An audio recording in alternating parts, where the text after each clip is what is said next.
Greetings, Doc Wireen and fellow PhD students. Today I will be presenting Phenomenology, its analysis of the research design and method appropriated, its historical background, its philosophical framework, the process, the procedures and steps in conducting the specific research design, which includes its illustrations, its data analysis, and at least three examples relevant. To commence with, let's plunge into the historical background. Phenomenology, from Greek phenomenon, that which appears, and logos, study, is the philosophical study of the structures of experience and consciousness. As a philosophical movement, it was founded in the early years of the 20th century by Edmund Husserl, and was later expanded upon by a circle of his followers at the universities of Göttingen and Munich in Germany. It then spread to France, the US, and elsewhere, often in contexts far removed from Husserl's early work. Phenomenology is not a unitary movement, rather, different authors share a common family resemblance, but also with many significant differences. It was stated by Gabriela Farina. A unique and final definition of phenomenology is dangerous and perhaps even paradoxical, as it lacks a thematic focus. In fact, it is not a doctrine nor a philosophical school, but rather a style of thought, a method, an open and ever renewed experience having different results, and this may disorient anyone wishing to define the meaning of phenomenology. Phenomenology, in Husserl's conception, is primarily concerned with the systematic reflection on and study of the structures of consciousness and the phenomena that appears in acts of consciousness. Phenomenology can be clearly differentiated from the Cartesian method of analysis, which sees the world as objects, sets of objects, and objects acting and reacting upon one another.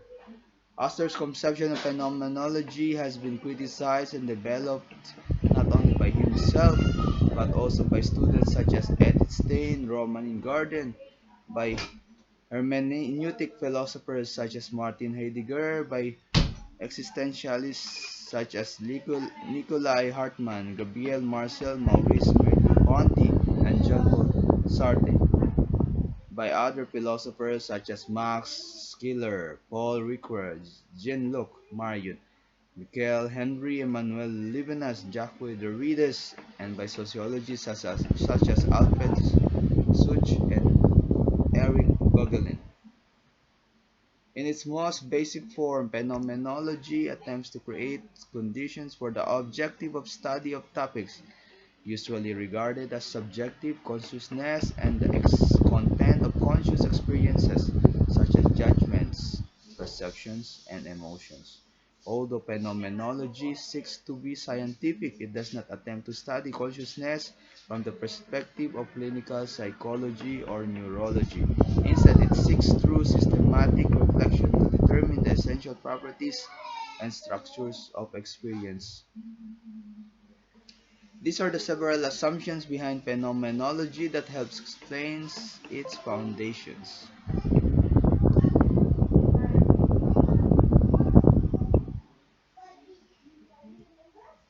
Phenomenologists reject the concept of objective research. They prefer grouping assumptions through a process called phenomenological epoche. They believe that analyzing daily human behavior can provide one with a greater understanding of nature. Number three, they assert that persons should be explored. This is because persons can be understood through the unique ways they reflect the society they live in. Phenomenologists prefers to gather capta or conscious experiences rather than traditional data. They consider phenomenology to be oriented toward discovery, and therefore they research using methods that are far less restrictive than in other sciences. Now, these are the seven varieties of phenomenology. Number one, transcendental constitutive phenomenology studies how objects are constituted in transcendental consciousness, setting aside questions of any relation to the natural world. Number two, naturalistic constitutive phenomenology studies how consciousness constitutes things in the world of nature, assuming with a natural attitude that consciousness is part of nature. Number three, existential phenomenology studies concrete human existence, including our experiences of free choice and our action in concrete situations. Number four, generative historicist phenomenology studies how meaning, as found in our experience, is generated in historical processes of collective experiences over time. Number five, genetic phenomenology studies the emergence or genesis of meanings of things within one's own stream of experience. Number six, hermeneutical phenomenology, also known as hermeneutic phenomenology or past phenomenology or post phenomenology elsewhere. This studies interpreted structures of experience. This approach was introduced in Martin Heidegger's early work.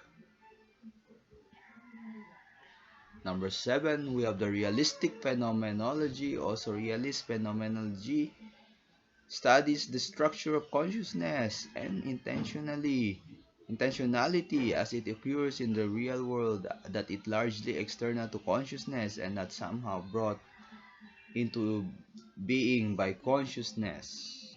Philosophical framework distills the core principles of a phenomenological research design, and by means of a specific study illustrates the phenomenological methodology. After a brief overview of the developments of phenomenology, the research paradigm of the specific study follows. Thereafter, the location of the data gathering, the data storage methods are explained.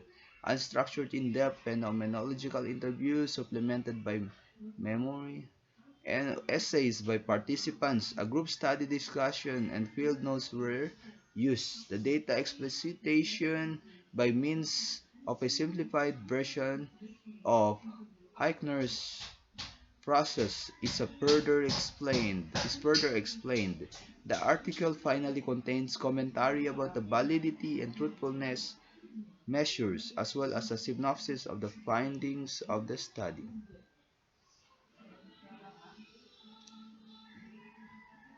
Its research design illustrated. Novice researchers are often overwhelmed by the plethora of research methodologies, making the selection of an appropriate research design for a particular study difficult. The aim of this article is to illustrate to researchers both novice and experienced, but with little experience in phenomenology, a thorough design complete with an explication of how it was implemented.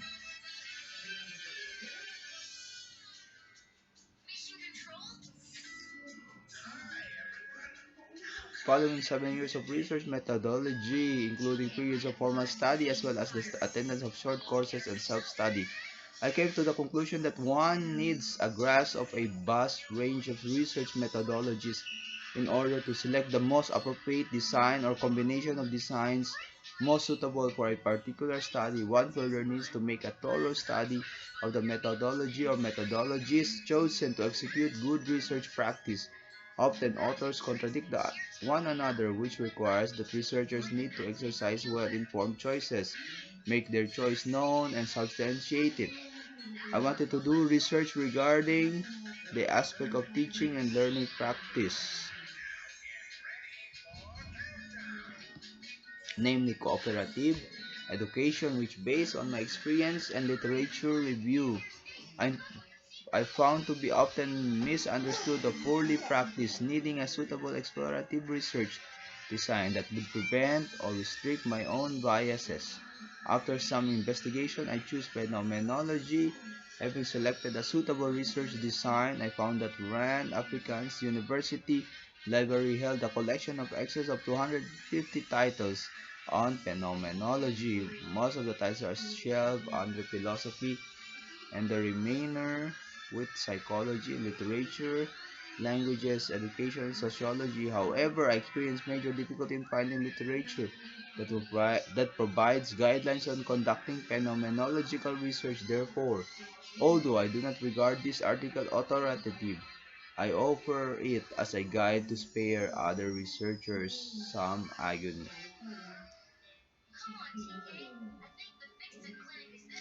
This article includes brief explanation of phenomenology as research paradigm followed by an exposition of the research design it unfolded for a particular study. This includes the location of the research participants, the data gathering and data storage methods used, and the explicitation of the data. An informed consent agreement and an example of the various explicitation phrases of one of the interviews are further included. Because of the aim of the article is to illustrate a phenomenological study, the literature review of the actual study is not included, and not a synopsis of the findings is given.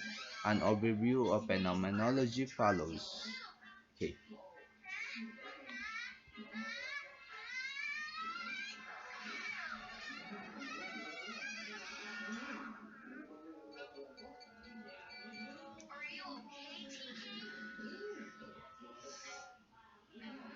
A good research undertaking starts with the selection of the topic, problem, or area of interest, as well as the paradigm.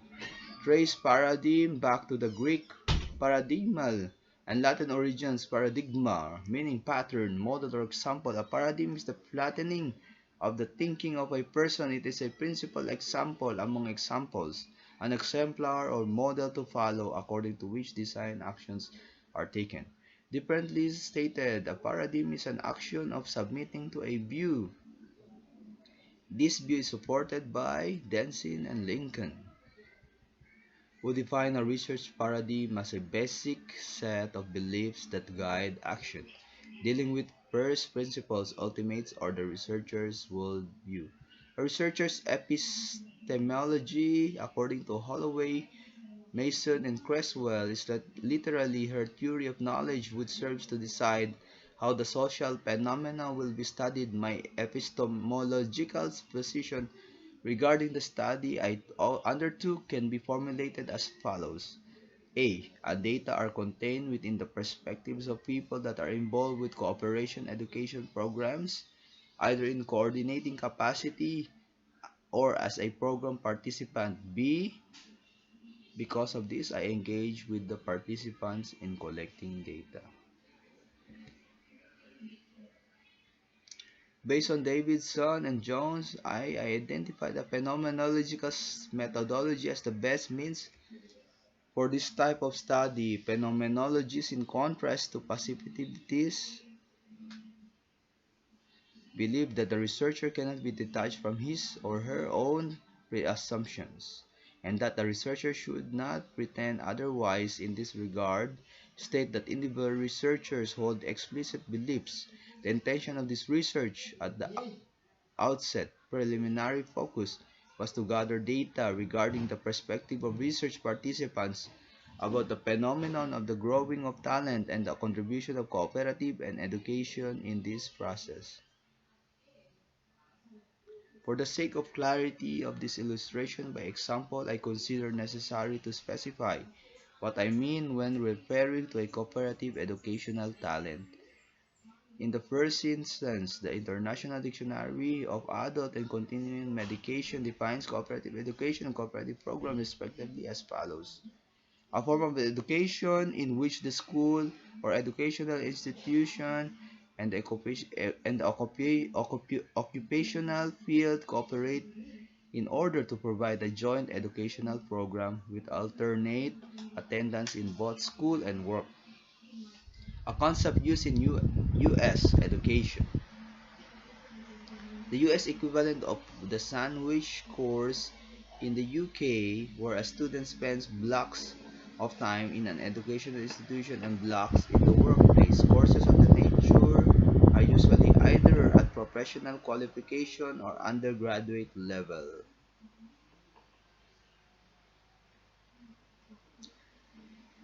As for locating the research participants or informants, according to Heckner, the phenomenon dictates dictates the method, include even the type of participants. I choose purposive sampling considering as the most important kind of non-probability sampling to identify the primary participants. I selected the sample based on my judgment and the purpose of the research, looking for those who have had experiences relating to the phenomenon to be researched.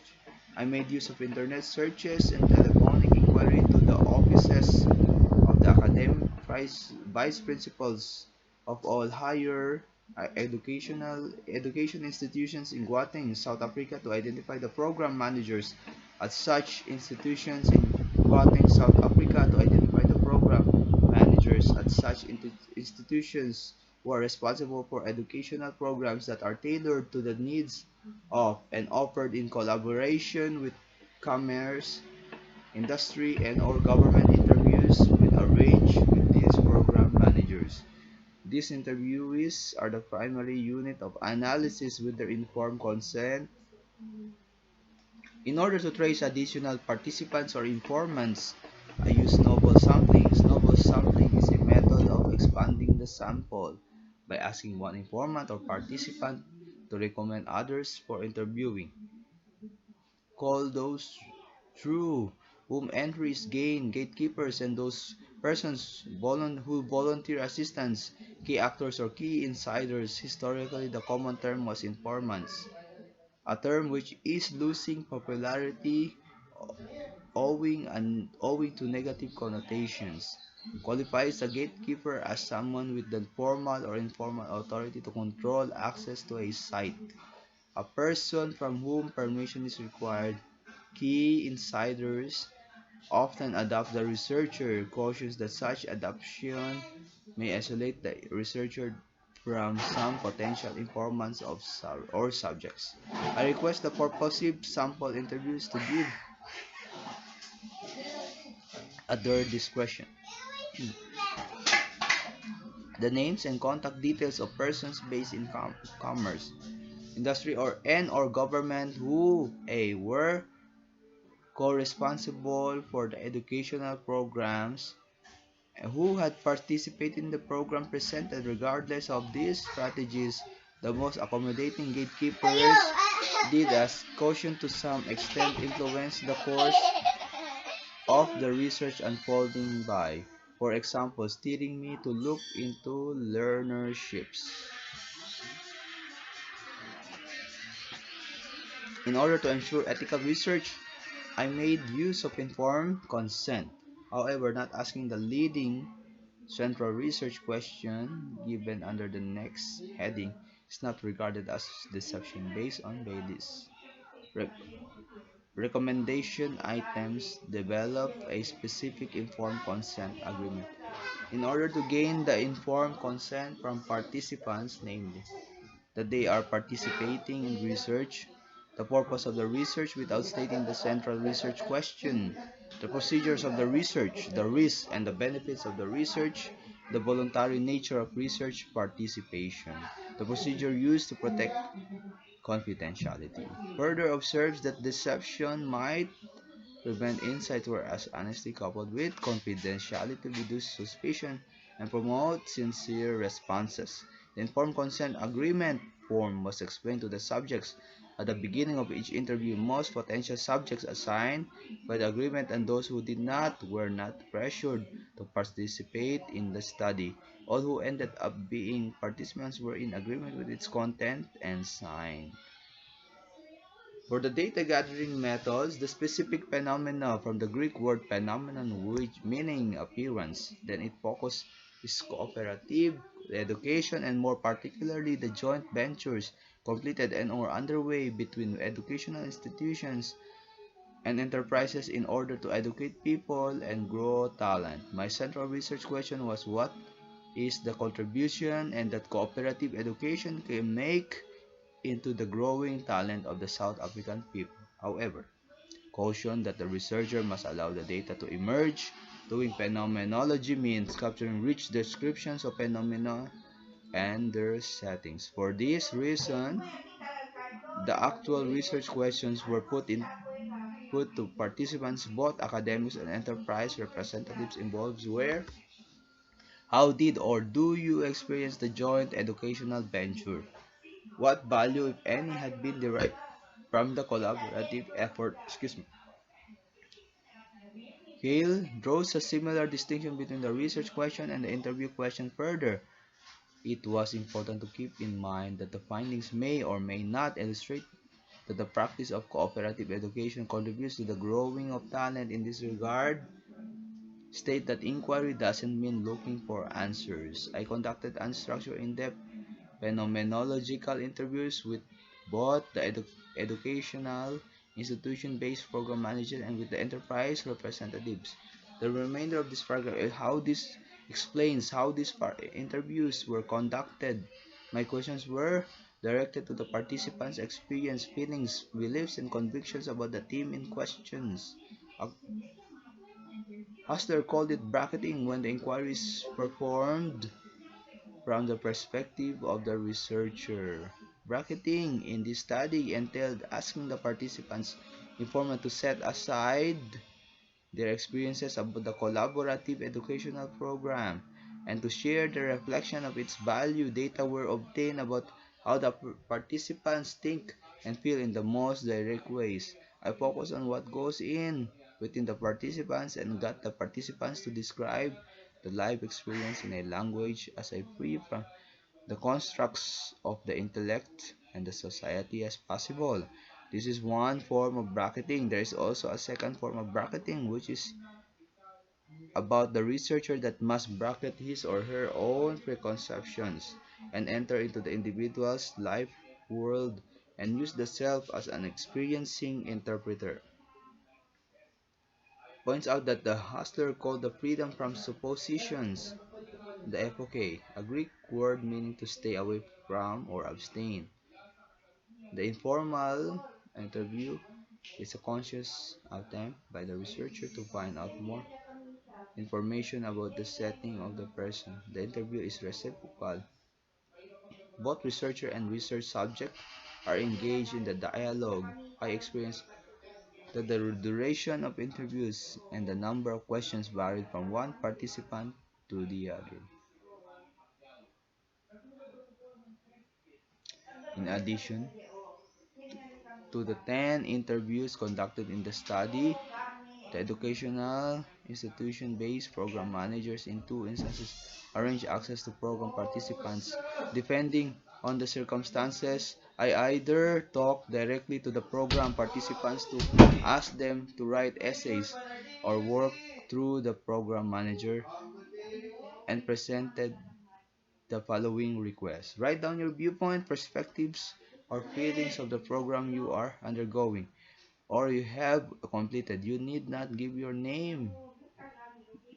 You need not concern yourself with grammar or spelling. If possible, compare this program with others you may have done which are not offered through collaboration between an employer and an educational institution, or compare this program with pure academic programs known to you and from talking to other students. Data storing methods. Field notes are a secondary data storage method in qualitative research because of the human mind tends to forget quickly. Field notes by the researcher are critical in qualitative research to retain data gathered. This implies that the researcher must be disciplined to record subsequent to each interview as comprehensively as possible, but without judgmental evaluation. For example, what happened and what was involved. Who was involved? Where did the activities occur? Why did an incident take place? And how did it actually happen?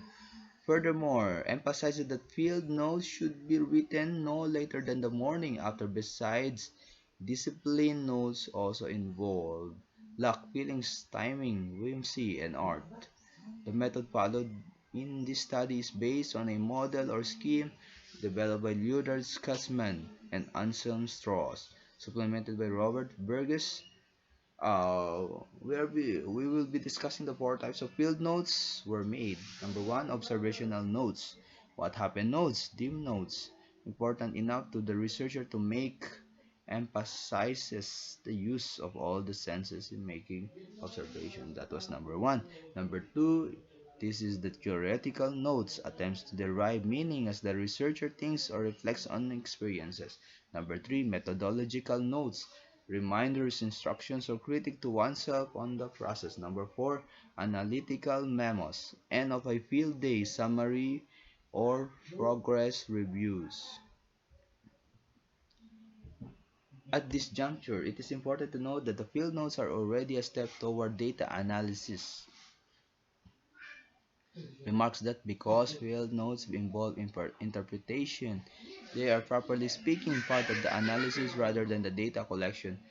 Bearing in mind that the basic datum of phenomenology is the conscious human being or the live experiences of the participants in the research, it is very important that the researcher must do, to the greatest degree possible, prevent the data from being prematurely categorized or pushed into the researcher's bias about the potential contribution of cooperative education in growing talent. The writing of field notes during the research process compels the researcher to further clarify each interview setting. I open a file with divisions of the various interviews and file the following hard copy documentation. The informed consent agreement, my notes made during the interview, the field notes that I made subsequent to each interview, any notes or sketches that the participant made during the interview with the participant gave to me. Any additional information that the participant offered during the interview, for example, brochures, any notes made during the data analysis process, examples, which are the grouping of units of meaning onto teams, the draft transcription and analysis of the interview that I presented to the participants for the validation. The confirmation of correctness and/or commentary by the participants about the transcript and analysis of the interview. Any additional subsequent communication between the participation and myself. Data storage includes audio recordings, field notes, and filing of hard copy documentation. The interview transcriptions and field notes were also stored electronically on multiple hard drives. The data analysis, or rather explicitation of the data, is explained next. So, explicitation of data means the heading data analysis deliberately avoiding here because cautions that analysis has dangerous connotations for phenomenology. The term analysis usually means breaking into parts and therefore often means a loss of the whole phenomenon, whereas explicitation implies an investigation of the constituents of a phenomenon while keeping the context of the whole. Regarded analysis are the systematic procedures to identify essential features and relationships. It is a way of transforming the data through interpretation. Now that the term explicitation has been clarified, we can turn into a classified, simplified version of Heitner's explicitation process, which I use. This explicitation process has 5 steps or phases, which are bracketing and phenomenological reduction. Number 2, delineating units of meaning. Number 3, clustering of units of meaning to form themes. Number 4, summarizing each interview, validating it, and where necessary, modifying it. Number 5, extracting general and unique themes from all the interviews and making a composite summary. So for bracketing and phenomenological reduction, the term reduction coined by Husserl is regarded by Hickner as unfortunate because it has nothing to do with the reductionist natural science methodology. It would do a great injustice human phenomena through a overanalysis, removal from the live context of the phenomena, and worse possibly reducing phenomena to cause and effect. Phenomenological reduction to pure subjectivity instead is a deliberate and purposeful opening by the researcher to the phenomenon in its own right with its own meaning. It further points to a suspicion or bracketing out, it, in a sense that its regard no position is taken either for or against the researcher's own presuppositions and not allowing the researcher's meaning and interpretations or theoretical concepts to enter the unique world of the informant or participant. Okay? This is a different conception of the term bracketing used when interviewing to bracket the phenomenon research for the interviewee. Here it refers to the bracketing of the researcher's personal views or preconceptions. Now, for delineating units of meaning.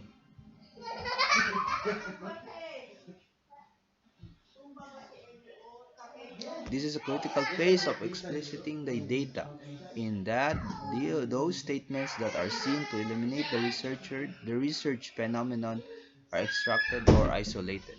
The researcher is required to make a substantial amount of judgment calls what consciously bracketing his or her presuppositions in order to avoid inappropriate adjective subjective judgments. The list of units relevant meaning extracted from each interview is carefully scrutinized and the clearly redundant units eliminated. To do this, the researcher considers the literal content, the number, the significance of times a meaning was mentioned, and also how a nonverbal or paralinguistic cues it was stated. The actual meaning of two seemingly similar units of meaning might be different in terms of weight or chronology of events. Number three, we have the clustering of units of meaning to form themes. With a list of non-redundant units of meaning in hand, the researcher must again bracket her or his presuppositions in order to remain true to the phenomenon. By rigorously examining the list of units, meaning the researcher tries to elicit the essence of meaning of units within the holistic context. Remarks that this calls for even more judgment and skill on the part of the researcher. Makes the following remarks about the researcher's artistic judgment here, particularly in this step, is the phenomenological researcher engaged in something which cannot be precisely delineated. For here, he is involved in what ineffable thing known as creative insight.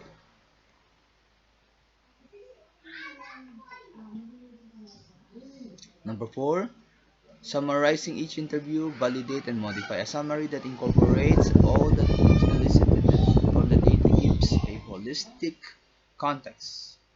Whatever the method used for a phenomenological analysis, the aim of the investigator as the reconstruction of the inner world of experience of the subject. Each individual has his own way of experiencing temporality, spatiality, materiality, but each of these coordinates must be understood in relation to the others, and to the total inner world.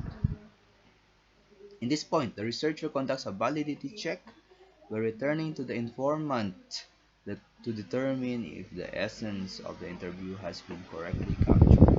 Any modification necessary is done as a result of this validity check. General and unique themes for all the interviews and composite summary. Number 5. Once the process outlined in points 1 through 4 it has been done for all the interviews, the researcher looks for the themes commons to most all of the interviews as well as the individual variations. Care must be taken not to cluster common themes if significant differences exist. The unique or minority voices are important counterparts to bring out regarding the phenomenon research. Okay. For its validity and truthfulness, Schurnick and Bogopaniel emphasize the true value of qualitative research and list a number of means to achieve truth. In this study, the phenomenological research design contributed toward truth.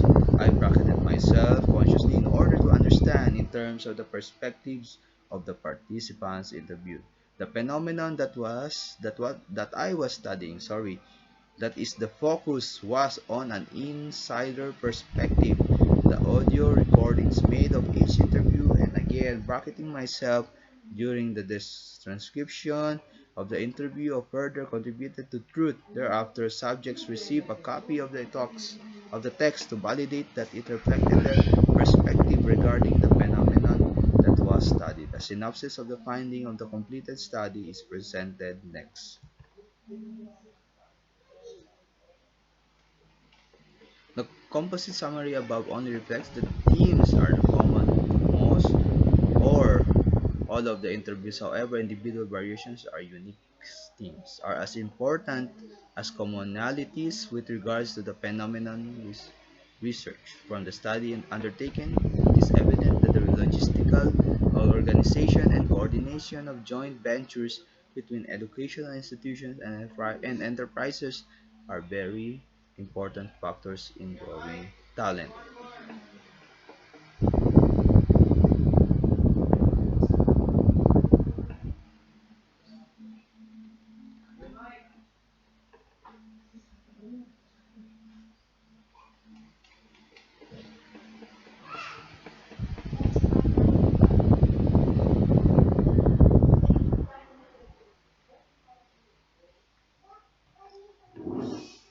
Furthermore, data analysis, as with all the qualitative data, phenomenological data analysis involves such processes as coding, open axial and selective categorizing, and making sense of the essential meanings of the phenomenon. As the researcher lives with the rich descriptive data, then common themes or essence begin to emerge. This stage of analysis basically involves total immersion for as long as it is needed in order to ensure both a pure and thorough description of the phenomenon. Method of analysis, as we discuss further, the structural phenomenon is the major finding of any descriptive phenomenological inquiry. This structure is based upon the essential meanings that are present in the descriptions of the participant and is determined both by analysis as detailed below and also by your intuitive insights.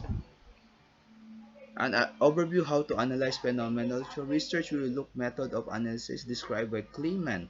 Similar processes occur in other types of qualitative research. Read the interview transcript in its entirety in order to get a global sense of the world. Read the interview transcript in a second time, this time more slowly in order to divide the data into a meaningful sections or units. Integrate those sections units that you have identified as having similar focus or content and make sense of them. Subject your integrated meaningful sections units to a process that is known as a pre-imaginative variation. Elaborate on your findings. This includes descriptions of the essential meanings that were discovered through the process of pre-imaginative variation. Revisit the raw data descriptions again in order to justify your interpretations of both the essential meanings and the general structure. You really do have to prove that you can substantiate the accuracy of all your findings by reference to the raw data. Sorry. Once you have completed the analysis of your data, you follow this with a critical analysis of your work within your research study. This critical analysis will include verification that a. Concrete detailed descriptions that have obtained from the participants. B. Phenomenological reductions have been maintained throughout the analysis. C. Essential meanings have been discovered. D. A structure had been articulated. E. The raw data has verified the results.